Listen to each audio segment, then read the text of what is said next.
Melanie Corelli is a faithful podcast listener, and she recently wrote us an amazing testimony of how John Piper's 1985 sermon on Romans chapter 8, verses 28 to 30, changed her life as she came to understand how she was saved.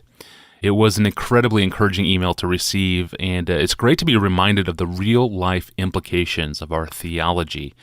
And hoping the sermon would help others, Melanie sent us a clip for the podcast where John Piper explains why God's sovereignty in our salvation matters for life. Here's what he said. The doctrines of unconditional election and predestination and effectual calling tend to root out all boasting and pride and self-reliance. You ever get gripped by these things, you will be a broken person.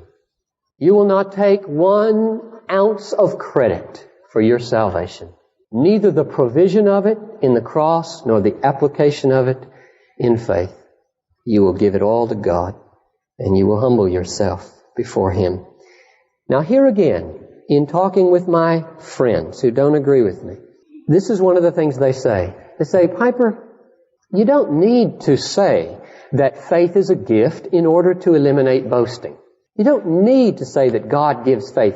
All you need to do is say that salvation is by faith, not by works, because faith itself rules out boasting. And then they quote Romans 3:27, which says, boasting is excluded. On what principle? On the principle of works? No, on the principle of faith. And they say, see, faith all by itself excludes boasting. You don't need to be driven by logic to say that faith is a gift in order to rule out boasting. To which I respond twofold. One, I'm not driven by logic to say faith is a gift. I'm driven by exegesis. It's taught in the Bible.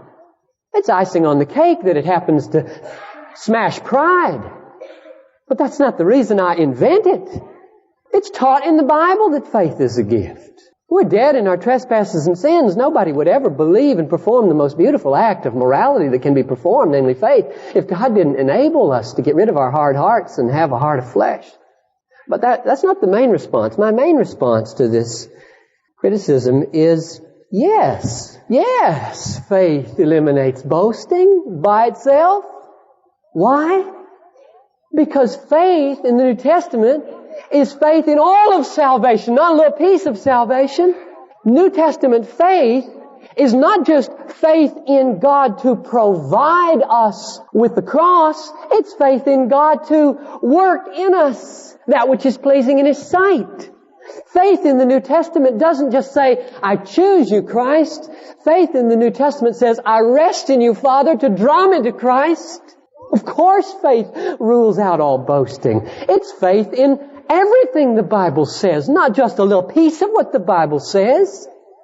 Suppose that you were drowning in the lake and the Son of God were standing on the beach and He saw you drowning and He tossed you an inner tube and it landed in your vicinity and you flailed your way over to it and got a hold of it and paddled your way to shore, gasping.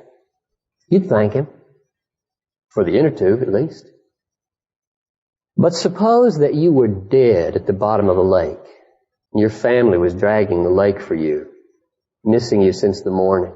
And you had been an enemy of the Son of God all your life, rejecting Him and spurning Him. And He walks up and says, you can put that stuff away, I'll find Him. And He swims out and dives down and pulls you up and pulls you to shore, lays you down, kneels down and works on you all day, all afternoon. Works. And all of a sudden, there's a twitch of life. And you breathe. And you're alive again. And He falls at your side, dead. Exhausted.